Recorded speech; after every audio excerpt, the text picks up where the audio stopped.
Hello दोस्तों, कैसे हो आप सभी। आशा करती हूँ आप सभी स्वस्थ होंगे। मैं आप सभी का अपने चैनल हिंदी क्लासेस में बहुत बहुत स्वागत करती हूँ। तो आप सभी को पता है, मैंने आप सभी के लिए एक हिंदी साहित्य की काफी महत्वपूर्ण क्लास स्टार्ट कर रखी है और ये क्लास काफी महत्वपूर्ण है, चाहे टीजीटी वाले हैं चाहे पीजीटी वाले हैं, ठीक है, चाहे स्क्रीनिंग वाले हैं भाई, ठीक है, चाहे यूजीसी नेट वाले हैं, किसी भी स्टेट का आप पेपर देते हैं उसके लिए भी काफी महत्वपूर्ण है भाई ये, ठीक है। अगर क्लास पसंद आए तो क्लास को ज़्यादा से ज़्यादा शेयर करना, लाइक करना, कमेंट आपको जरूर से जरूर करना है और चैनल को भी सब्सक्राइब करना है भी, क्योंकि इस चैनल पर आपको आपके पेपर की सभी क्लासें मिलती रहती हैं, ठीक है, जो आपके पेपर के लिए काफ़ी महत्वपूर्ण है, ठीक है। और पीडीएफ जो है टेलीग्राम चैनल पर मिल जाता है। पीडीएफ के लिए आप कमेंट बॉक्स में पीडीएफ जरूर लिखिए भी, जिस भी क्लास का आपको चाहिए है। और इस क्लास के अंतर्गत हम 30 क्वेश्चन करते हैं, तो 90 क्वेश्चन अपने हो गए थे, आज 91 से अपने क्वेश्चन स्टार्ट है। तो देखते हैं, निम्नलिखित में से कविता के संबंध में संगत नहीं है। जो कविता के संबंध में गलत है वो हमें बताना है। कविता क्या है? पद्यात्मकता, कला पक्ष और रूपात्मक सौंदर्य की नितांत उपेक्षा है कविता में, या लक्ष्य युक्त शब्दावली है, गीति परगीति और मुक्तक रूप में रचना है। तो भाई कविता के संबंध में गलत बताएं तो जो बी ऑप्शन है बिल्कुल गलत है। कला पक्ष और रूपात्मक सौंदर्य की नितांत उपेक्षा की गई है कविता में, ये क्या है? गलत है। तो बी आंसर अपना सही रहेगा। व्याख्या में देख लेते हैं, कविता में भाव पक्ष और कला पक्ष दोनों का महत्व होता है। जो कविता है इसमें भाव पक्ष भी और कला पक्ष भी, ठीक है, दोनों का काफी महत्व होता है। किसी भी अच्छी कविता में कला पक्ष यानी भाषा, अलंकार, शैली, रूप की नितांत उपेक्षा नहीं की जा सकती। विशेषकर छायावादी और आधुनिक कविता में तो शिल्प और बिंब का विशेष महत्व है, अतः यह कथन असंगत है। अगला क्वेश्चन है, दो कथन दे रखे हैं, उनको पढ़ के हमें आंसर करना है। तो देखते हैं, मंजनकृत मधुमालती में नायक नायिका के प्रथम दर्शन जन्य प्रेम के साथ साथ पूर्व जन्म के परिणय संस्कारों की भी महत्ता दिखाई गई। बिल्कुल दिखाई गई है भी, बिल्कुल ठीक है। समानतः हिंदी प्रेमाख्यानों में नायक को बहुपत्नीवादी दिखाया गया है, किंतु यह मधुमालती प्रेमाख्यान इसका अपवाद है। ये भी बिल्कुल सही है, दोनों बिल्कुल सही है। ए और बी, ए और ब दोनों सही है, तो अपना ये आंसर बिल्कुल सही रहेगा भाई। व्याख्या में देख लेते हैं, सूफी कवि मंजन की मधुमालती जो 1545 में प्रकाशित हुई थी, अपनी भारतीयता और आदर्श प्रेम के लिए प्रसिद्ध है। जन्म जन्मांतर के प्रेम को स्वीकारा गया है, कथन है बिल्कुल सही है। साथ ही अन्य सूफी काव्यों जैसे पद्मावत के विपरीत जहां नायक कई पत्नियां रखता है, मधुमालती में नायक मनोहर का प्रेम एक निष्ठ और आदर्शवादी दिखाया गया है, इसलिए कथन ब भी बिल्कुल सही है। अगला क्वेश्चन है, चीर जियो जोरी जुरे क्यों न सने गंभीर को घटी ए विष भानुजा वे हलदर के वीर। उपयुक्त छंद में प्रधान शब्द शक्ति आपको बतानी है, कौन से शब्द शक्ति है इसमें? लक्षणा है, आरती है, अभिदा है या शाब्दी? तो इसमें शाब्दी व्यंजना रहेगी। डी आंसर सही। यहाँ पे व्याख्या में देख लेते हैं, यहाँ वृष भानुजा और हलदर शब्दों के दो दो अर्थ है। वृष भानुजा वृष भानु की पुत्री यानी राधा, और वृषभ बैल की अनुजा बहन यानी गाय है। हलदर बलराम को भी कहा जाता है और हल को धारण करने वाले बैल को भी कहा जाता है।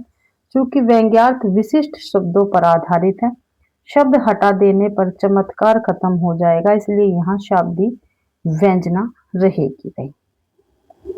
अगला क्वेश्चन है, हिंदी साहित्य के इतिहास की आरंभिक सीमा संवत 750 यानी 693 ईस्वी मानने वाले इतिहासकार कौन है? बाबू श्याम सुंदर दास है, राम कुमार वर्मा है, रामचंद्र शुक्ल जी, राहुल संस्कृत्यान है। तो भाई 750 संवत मानने वाले साहित्यकार राम कुमार वर्मा जी रहेंगे। भी आंसर अपना बिल्कुल सही है। व्याख्या में देख लेते हैं, डॉक्टर राम कुमार वर्मा ने अपने ग्रंथ हिंदी साहित्य का आलोचनात्मक इतिहास, तो राम कुमार वर्मा का ग्रंथ का क्या नाम है? तो हिंदी साहित्य का आलोचनात्मक इतिहास रहेगा। इसमें हिंदी साहित्य का आरंभ संवत 750 या 693 ईस्वी इन्होंने माना है। इन्होंने इस काल को संधि काल नाम दिया है और स्वयंभू को हिंदी का पहला कवि भी माना है भाई? राम कुमार वर्मा ने ही संधि का नाम दिया है, स्वयंभू को हिंदी का प्रथम कवि माना है। अगला क्वेश्चन है, आचार्य रामचंद्र शुक्ल के अनुसार निम्नलिखित में से कौन सा नाथों तथा सिद्धों दोनों की परंपरा में पाया जाता है? ठीक है, कौन सा ऐसा सिद्ध है जो नाथों और सिद्धों की परंपरा में पाया जाता है? तो ज्ञानीनाथ, कणप्पा, लुइपा या नागार्जुन। तो जो नागार्जुन जी है ये नाथ भी थे और सिद्ध भी थे वे। ठीक है, तो डी आंसर सही है। व्याख्या में देख लेते हैं, नागार्जुन यानी रसायनज्ञ का नाम 84 सिद्धों की सूची में भी है और 9 नाथों की सूची में भी है। आचार्य शुक्ल ने इसका उल्लेख किया है। इसके अलावा चरपटनाथ, जालंधर नाथ, गोरखनाथ का संबंध भी दोनों परंपराओं से जोड़ा जाता है। अगला क्वेश्चन है, निम्नलिखित ग्रंथों को उनके रचयिताओं के साथ सुमेलित करने वाले विकल्प का चयन करना है। मुक्ति व्यक्ति प्रकरण, ये भी पंडित दामोदर शर्मा का है। चर्यापद, चर्यापद किसका? सबरपा का है। ठीक है, तो बै का डे हो गया, को ए का सी, ठीक है, बै का डी। ठीक है, चंद्रबाला रास ये आशु कवि की है, तो से का डी हो गया अभी। वर्णत ना कर ये ज्योतिषवर ठाकुर की रचना रहेगी, तो दे का ही। तो C D B A, C D B A B option में है, बी ऑप्शन अपना बिल्कुल सही रहेगा। व्याख्या में देखते हैं, उक्ति व्यक्ति प्रकरण दामोदर शर्मा यानी का है और ये व्याकरण ग्रंथ है। चर्यापद सबरपा का है। सिद्ध साहित्य ये चंदन बाला रास आसगु कवि का है। जैन साहित्य है, 1200 ईस्वी के लगभग ये प्रकाशित हुआ था। वर्णरत्नाकर ज्योतिषवर ठाकुर जी की रचना, मैथिली हिंदी गद्य है ये। अगला क्वेश्चन है, निम्नलिखित में से सोशल मीडिया के अंतर्गत परिगणित नहीं की जाने वाली सेवा है। जो सोशल मीडिया के अंतर्गत परिगणित नहीं की जाने वाली सेवा कौन सी है? तो टेलीविजन है, ट्विटर है, फेसबुक है या ब्लॉग्स है। तो टेलीविजन है, ये सोशल मीडिया के अंतर्गत नहीं आती। ट्विटर भी आता, फेसबुक भी और ब्लॉग भी। व्याख्या देख लेते हैं, ट्विटर, फेसबुक और ब्लॉग्स इंटरनेट आधारित सोशल मीडिया यानी सामाजिक संचार है। सोशल मीडिया को हिंदी में क्या कहते हैं? सामाजिक संचार। यहाँ उपयोगकर्ता संवाद करते हैं, जबकि टेलीविजन टीवी एक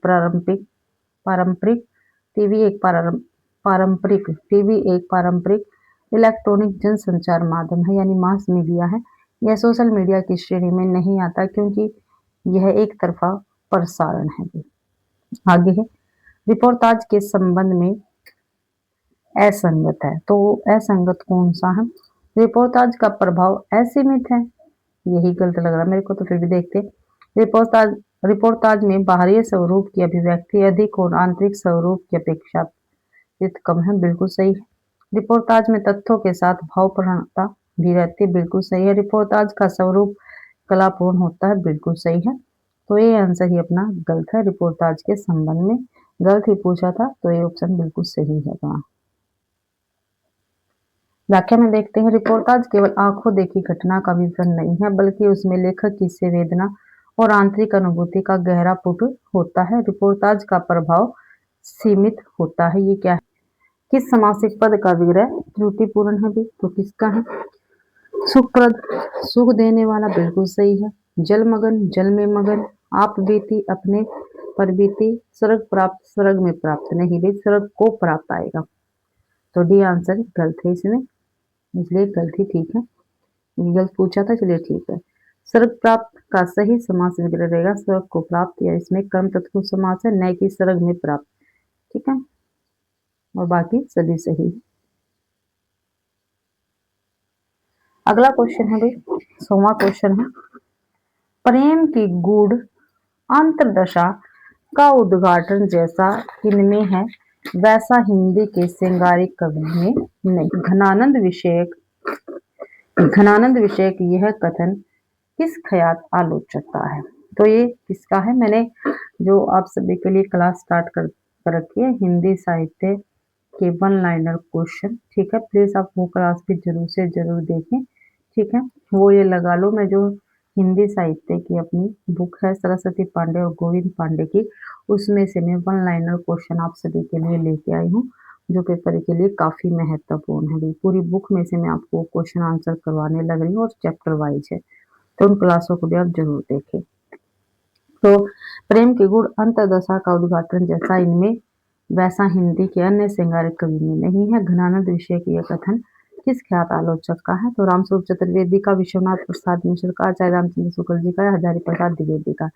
तो आचार्य रामचंद्र शुक्ल जी का यह कथन रहेगा। व्याख्या में देख लेते हैं। यह सुप्रसिद्ध कथन आचार्य रामचंद्र शुक्ल का, उन्होंने घनानंद की प्रशंसा करते हुए उन्हें साक्षात रसमूर्ति और ब्रज भाषा काव्य का प्रधान प्रधान स्तंभ माना है। शुक्ल जी का मानना है कि घनानंद ने प्रेम की पीर की जिस गहराई से समझा है, व्यक्त किया है, वैसा अन्य कवि ने नहीं दी। आगे क्वेश्चन है, निम्नलिखित विकल्पों में तुलसीदास के श्री रामचरितमानस में कांड सोपान का सही अनुक्रम बताना। तो सबसे पहले आएगा भाई बालकांड, फिर आएगा अयोध्या कांड, तो दो में है इसलिए कट जाएंगे। फिर अयोध्या कांड के बाद आएगा अरण्य कांड, तो यहाँ पे किष्किंधा कांड है, ये नहीं आएगा। फिर अरण्य कांड, यानी डी ऑप्शन अपना बिल्कुल सही है। फिर किष्किंधा कांड आएगा। बालकांड, अयोध्या कांड, अरण्य कांड और किष्किंधा कांड। व्याख्या में रामचरितमानस में 7 कांड है, इनका सही क्रम देख लेते हैं, अक्सर पूछा भी जाता है भाई। बालकांड, अयोध्या कांड, अरण्य कांड, किष्किंधा कांड, सुंदरकांड, लंका कांड और लास्ट में है उत्तरकांड भाई। और बाल, अयोध्या, अरण्य, किष्किंधा ये बिल्कुल सही है। अगला क्वेश्चन है, यही सच है कहानी की मूल संवेदना के विषय में कौन सा कथन संगत है? यही सच है, ठीक है, एक कहानी है, इसकी मूल संवेदना के विषय में कौन सा कथन संगत है, ये आपको बताना है। तो देख लेते हैं कौन सा संगत है, सही है बताना भी। पुरुष की भौतिकवादी दृष्टि और उसमें होम होती हुई स्त्री की येता का चित्रण है, नहीं है। पीढ़ियों का अंतर भी आधुनिक जीवन का एक यथार्थ नहीं है। उच्च वर्गीय परिवार की जिंदगी का चित्रण नहीं है। नारी मन के द्वंद्व की अभिव्यक्ति का चित्रण हुआ है, यही सच में। और यही सच किसकी कहानी है? मन्नू भंडारी जी की है, तो डी ऑप्शन बिल्कुल सही रहेगा। व्याख्या में देख लेते हैं। मन्नू भंडारी द्वारा रचित यही सच है, जिस पर रजनीगंधा फिल्म भी बनी है, ठीक है। मन्नू भंडारी जी की है कहानी यही सच है, और इस पर जो रजनीगंधा ये फिल्म भी बनी है, की नायिका दीपा दो प्रेमियों जैसे संजय और निषिद्ध के बीच मानसिक उपभोग और द्वंद्व में फंसी हुई है। यह कहानी आधुनिक नारी मन के प्रेम विषयक भटकाव और द्वंद्व का सजीव चित्रण करती है। अगला क्वेश्चन है, 3 वर्ष हुए देव मेरी भूमि खेती के लिए ली गई थी, जयशंकर प्रसाद की पुरस्कार शीर्षक कहानी में उपयुक्त कथन मधुमालती ने किससे कहा है? ठीक है, ये कथन पूछा है, ठीक है, किसका है? जयशंकर प्रसाद का है। कौन सी कहानी से है? पुरस्कार से है। कथन किससे कहा है? तो किससे कहा है देख लेते हैं। कौशल के वृद्ध मंत्री से, राजकुमार अरुण से, कौशल के सेनापति से या कौशल के महाराज से? तो कौशल के महाराज से ये कथन कहा है मधुमालती ने। व्याख्या में पुरस्कार कहानी के अंत में नायिका मधुलिका है भाई। नायिका मधुलिका कौशल नरेश के दरबार में खड़ी होकर अपनी भूमि का मूल्य या दंड स्वरूप मृत्यु मांगती है। वह राजा से कहती है 3 वर्ष पूर्व उसकी भूमि राजकीय कृषि उत्सव के लिए ली गई थी भाई। अगला क्वेश्चन है, टेलीविजन फीचर लेखन के अनिवार्य तत्वों में सम्मिलित नहीं है। टेलीविजन फीचर के लेखन में पूछा है भाई, संगीत, इंटरनेट, शब्द या चित्र? तो भाई जो इंटरनेट है वो कोई जरूरी नहीं है भाई टेलीविजन फीचर लेखन के अनिवार्य तत्वों में, तो भी आंसर सही है। व्याख्या में देख लेते हैं। टेलीविजन एक दृश्य श्रव्य माध्यम है, इसके फीचर लेखन और निर्माण में चित्र, शब्द और संगीत ध्वनि अनिवार्य घटक है। इंटरनेट एक प्रसारण का माध्यम या स्रोत हो सकता है, लेकिन यह टीवी फीचर का रचनात्मक तत्व नहीं है। अगला क्वेश्चन है, निम्नलिखित में नि उपसर्ग में निर्मित शब्द नहीं है। जो नि उपसर्ग से बना हुआ शब्द नहीं है वो बताना हमें। तो निवारण, निबंध, न्यस्त और निरही। तो जो निरही है ये जो है, ये जो निरही है ये निर्मित नहीं है नि उपसर्ग से। तो भाई नि प्लस में वारण निवारण हो गया, नि प्लस में बंध निबंध हो गया, ठीक है। नि प्लस में अस्त न्यस्त हो गया भाई। और इन सभी में यण संधि है। जो निरी है ये निर प्लस में निर प्लस में ये बनेगा तो निरी है, तो इसलिए नी उपसर्ग इसमें नहीं है। अब व्याख्या में भी देख लेते हैं भाई।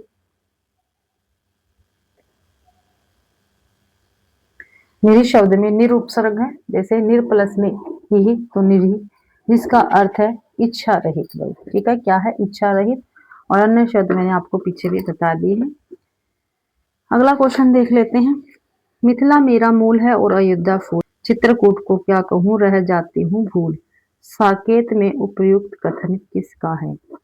श्रुति कीर्ति का, मांडवी का, सीता का या उर्मिला का? तो ये कथन उर्मिला का रहेगा।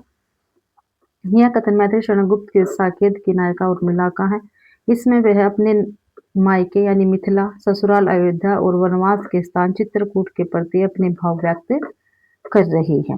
अगला क्वेश्चन है, डैश कई रचनाएं जो मूलतः जैन धर्म भावना से प्रेरित होकर लिखी गई निसंदेह उत्तम काव्य है और विजयपाल रासो और हम्मी रासो की भांति ही साहित्यिक इतिहास के लिए स्वीकार्य हो सकता है। यही बात बौद्ध सिद्धों की कुछ रचनाओं के बारे में भी कही जा सकती है। आदिकालीन साहित्य के बारे में यह कथन किसका है? तो किसका है? मिश्र बंधु का, हजारी प्रसाद द्विवेदी का, रामचंद्र शुक्ल जी का, राम कुमार वर्मा का? तो ये कथन भी हजारी प्रसाद द्विवेदी जी का रहेगा। ये आंसर अपना बिल्कुल सही है। व्याख्या में देखते हैं। आचार्य हजारी प्रसाद द्विवेदी ने आचार्य शुक्ल के उस मत का खंडन किया जिसमें शुक्ल जी ने धार्मिक साहित्य सिद्धनाथ जैन को साहित्य की कोटि से बाहर रखा था। द्विवेदी जी का मानना था कि धार्मिक होने मात्र से कोई रचना साहित्य से खारिज नहीं हो सकती। हिंदी के प्रारंभिक काल के प्रदत्त नामकरण और समर्थकों की दृष्टि से कौन सा विकल्प सुमेलित नहीं है? तो कौन सा सुमेलित नहीं है बताना है। प्रारंभिक काल और नामकरण के समर्थकों से, तो देखते हैं कौन सा सुमेलित नहीं है। वीर काल आचार्य रामचंद्र शुक्ल जी ने नहीं कहा है। ठीक है, क्या कहा? वीर गाथा काल कहा है। आदिकाल डॉक्टर रसाल ने, चारण काल डॉक्टर गिरियसन ने, सिद्ध सामंत का राहुल सांस्कृत्य ने। तो भाई देखो यहाँ पर जो बी ऑप्शन है ये भी गलत है, क्योंकि आदिकाल तो हजारी प्रसाद द्विवेदी जी ने कहा था। ठीक है, देखो यहाँ पे दो ऑप्शन गलत दे रखे, वी ए और बी, और सी और डी ठीक है। व्याख्या में देख लेते हैं भाई। आचार्य रामचंद्र शुक्ल ने आदिकाल को वीर गाथा काल नाम दिया है और वीर काल नाम विश्वनाथ प्रसाद मिश्र ने दिया है भाई आदिकाल को। आदिकाल हजारी प्रसाद द्विवेदी ने दिया था भी नाम, और यहाँ विकल्प में रसाल दिया, जो कि रसाल ने जय काव्य काल कहा है आदिकाल को। क्या नाम दिया है? जय काव्य काल का आदिकाल को।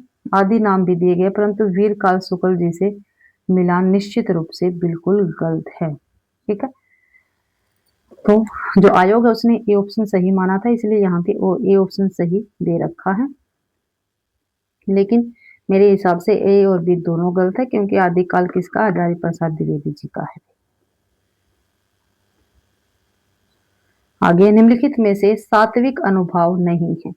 सात्विक अनुभाव इसमें से कौन से नहीं है? सवेद, सतम, प्रलय या विरडा? जो विरडा है ये सात्विक अनुभव नहीं है। व्याख्या में देखते हैं। सात्विक अनुभव 8 होते हैं। सवेद, कंप, रोमांचित, स्तंभ, सवर्भंग, अश्रु, विवर्ण्य और प्रलय यानी बेहोशी। विरडा लज्जा एक संचारी भाव व विचारी भाव है, न कि सात्विक भाव है। ठीक है, जो विरडा है यानी लज्जा है ये संचारी भाव या विचारी भाव के अंतर्गत आता है, सात्विक भाव के अंतर्गत नहीं आता। अगला क्वेश्चन है, अकल की गांठ खुलना मुहावरे का संगत अर्थ क्या है? अकल की गांठ खुलना मुहावरे का अर्थ पूछा। क्या? समझ में आना, बुद्धि की कमी, मूर्खता करना या कल्पना करना? तो समझ में आना अकल की गांठ खुलना मुहावरे का अर्थ है, यानी भ्रम दूर होना या ज्ञान प्राप्त होना, ये भी आ जाएगा इसका अर्थ। आगे है, गुरु गोविंद तो एक है दूजा येहू आकार, आप मेट जीवत मरे तो पावे करतार। कबीर की इस साखी में प्रयुक्त आपा के अभिप्राय की दृष्टि से कौन सा विकल्प असंगत यानी गलत है? आपा के अभिप्राय की दृष्टि से असंगत कथन हमें बताना है। अहंकार, अपनी सत्ता, अपनापा या अस्तित्व? जो अपनापा है ये आपके अभिप्राय की दृष्टि से बिल्कुल गलत है। सी आंसर सही रहेगा। गलत पूछ रखा था। तो व्याख्या देख लेते हैं। यहाँ आपा का अर्थ है अहंकार या स्वयं का पृथक अस्तित्व सत्ता है।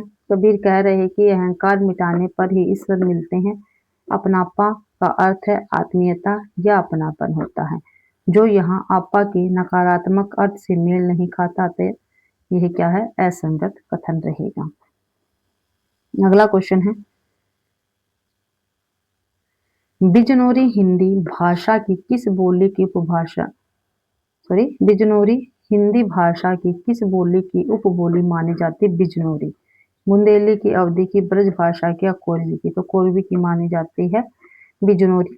बिजनौर उत्तर प्रदेश का क्षेत्र कोरवी खड़ी बोली का मुख्य क्षेत्र है। बिजनौरी कोरवी की ही एक उपबोली या स्थानीय रूप है।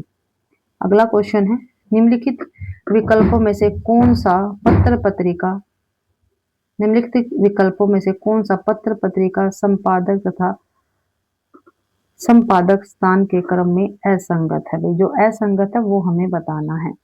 हिंदी प्रदीप बालकृष्ण भट्ट का बिल्कुल सही है और इलाहाबाद से प्रकाशित होता था पत्र। आनंद कादम्बिनी ये बद्री नारायण चौधरी प्रेमगढ़ का मिर्जापुर से होता था, बिल्कुल सही है। ब्राह्मण अंबिका दत्त व्यास का नहीं है, बल्कि किसका है, प्रताप नारायण मिश्र जी का है भाई ये, और ये कानपुर से प्रकाशित होता था। तो उसे एक बिल्कुल गलत है। भारत मित्र रुद्रदत्त का है, कलकत्ता से प्रकाशित होता है, ये भी सही है। तो इसमें गलत पूछ रखा था, गलत अपना सी ऑप्शन है। व्याख्या में देखते हैं, ब्राह्मण पत्रिका 1883 ईस्वी में प्रकाशित हुई और इसके संपादक थे प्रताप नारायण मिश्र और इसका प्रकाशन कानपुर से होता था। अंबिका दत्त व्यास ने पीयूष परवा का संपादन किया था भाई।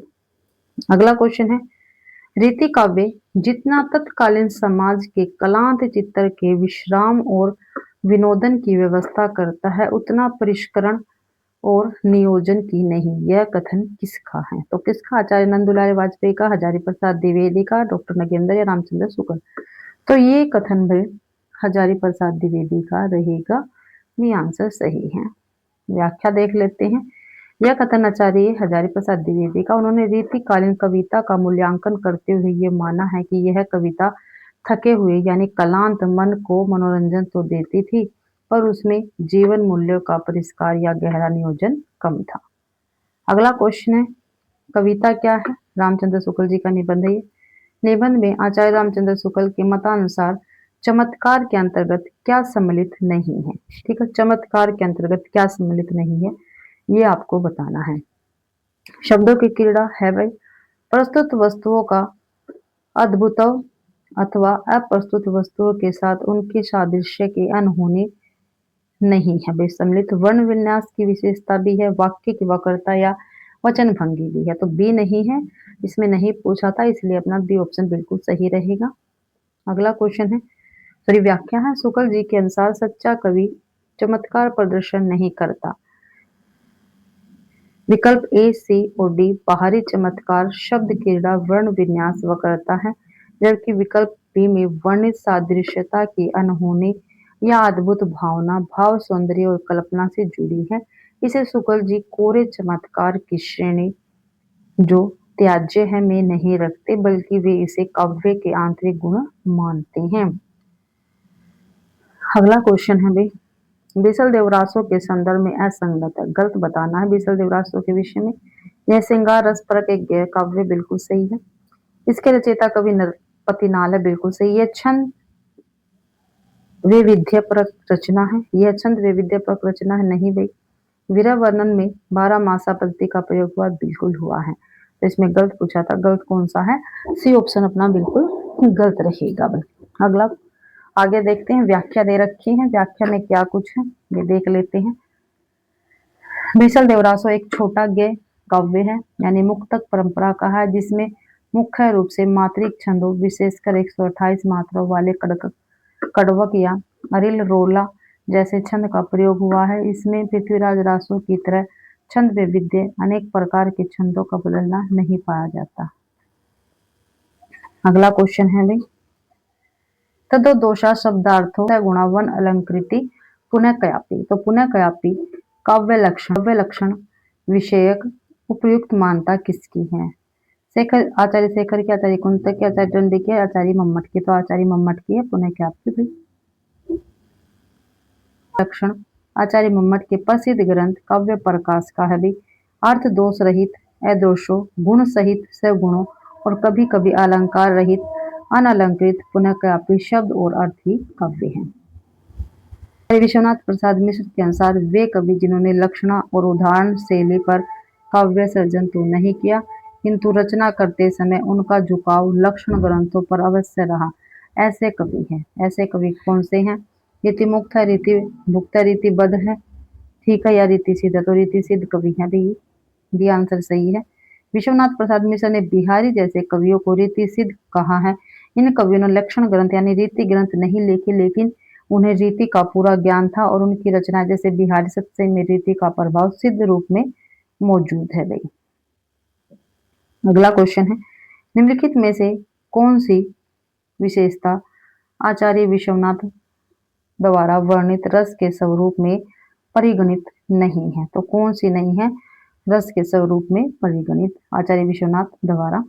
तो रस अखंड होता है, बिल्कुल होता है। रसानुभव वेदांतर स्पर्श युक्त होता नहीं होता है भाई। रस सब प्रकाश आनंदमय और चिन्मय है, बिल्कुल है। रस आनंद ब्रह्मानंद के समतुल्य है, बिल्कुल सही है। ए सी और डी सही है और इसमें गलत पूछा था तो गलत अपना इसमें बी रहेगा, तो बी ऑप्शन सही है। आचार्य विश्वनाथ प्रसाद साहित्य दर्पण के अनुसार रस वेदांतर सफल शून्य होता है। इसका अर्थ है कि रस का अनुभव करते समय अन्य किसी भी ज्ञान का स्पर्श नहीं रहता, वो शून्य हो जाता, पाठक पूरी तरह उसमें लीन हो जाता है। विकल्प में युक्त यानी सहित लिखा जो गलत है भाई। अगला क्वेश्चन है, राम नाम के पंतरे देबे को कछु नाही, क्या ले गुरु संतोष ये हास रही मन माही। ठीक है, उक्त साखी में जो हास रही मन माही का उपयुक्तम अर्थ है, तो क्या है भाई? अपनी निर्धनता के कारण मन निराशा से भर गया नहीं, गुरु को संतुष्ट न कर सकने का पछतावा नहीं रह गया, गुरु का सानिध्य पाने की इच्छा शेष रह गई, राम नाम के संदेश से मन उल्लास से भर गया। तो इसमें सही अर्थ पूछा, सी बिल्कुल सही है। हास रही मन माही का सही अर्थ क्या है? गुरु का सानिध्य पाने की इच्छा शेष रह गई। तो सी आंसर अपना बिल्कुल सही रहेगा। अब हम व्याख्या देख लेते हैं भी इसकी। कबीरदास जी कहते हैं कि राम नाम के बदले गुरु को देने के लिए मेरे पास कुछ नहीं है, मेरे मन में यही हास यानी हौसला अभिलाषा रह गई कि मैं गुरु को क्या देकर संतोष दिलाऊं। यहाँ हास का अर्थ है अधूरी इच्छा से लिया गया है। ठीक है भाई। जो उत्तर कुंज है इसके अनुसार यह इच्छा गुरु के सानिध्य सेवा की है, जो ऋण न चुका पाने के कारण अतृप्त रह गई है भाई।